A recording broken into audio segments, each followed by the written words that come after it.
नमस्कार मित्रांनो, स्वागत आहे तुमचं आताच्या ब्रेकिंग न्यूजमध्ये। मित्रांनो, राज्यातील तब्बल 2 लाख अंगणवाडी कर्मचाऱ्यांचे मार्च महिन्याचं मानधन हे रखडलेलं आहे। यामुळे अंगणवाडी कर्मचाऱ्यांवरती उपासमारीची वेळ आलेली आहे। शासनानं अंगणवाडी सेविका आणि मदतनीस यांचं मानधन तातडीने द्यावं अशी मागणी अंगणवाडी सेविकांच्या संघटनेकडनं सरकारकडे करण्यात आली आहे। एकात्मिक बाल विकास योजनेमार्फत सुमारे 2 लाख अंगणवाडी कर्मचारी ग्रामीण आणि नागरिक क्षेत्रामध्ये आपलं कार्य करत आहेत। अंगणवाडी सेविकांना दरमहा 13,000 रुपये तर मदतनीसांना 7,000 रुपये मानधन दिलं जातं। मात्र एप्रिल महिना संपत आला तरी या अंगणवाडी कर्मचाऱ्यांना मार्च महिन्याचं मानधन हे मिळालेलं नाही। त्यामुळे प्रपंच चालवायचा कसा असा प्रश्न अनेक अंगणवाडी कर्मचाऱ्यांसमोर पडलाय।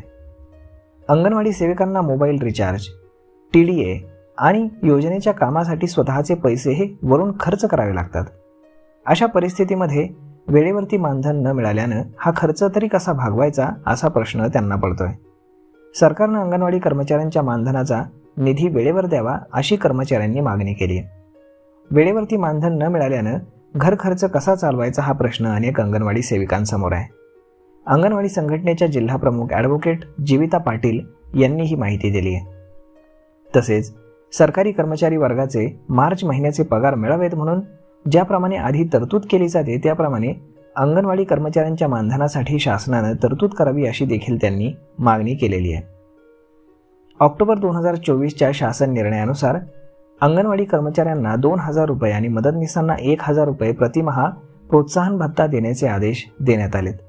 पण गेल्या 7 महिन्यांचे अंगणवाडी कर्मचाऱ्यांचे 13,000 रुपये आणि मदतनीसांचे 7,000 रुपये आणि प्रोत्साहन भत्ता त्याची रक्कम सुद्धा अजून मिळालेली नाही।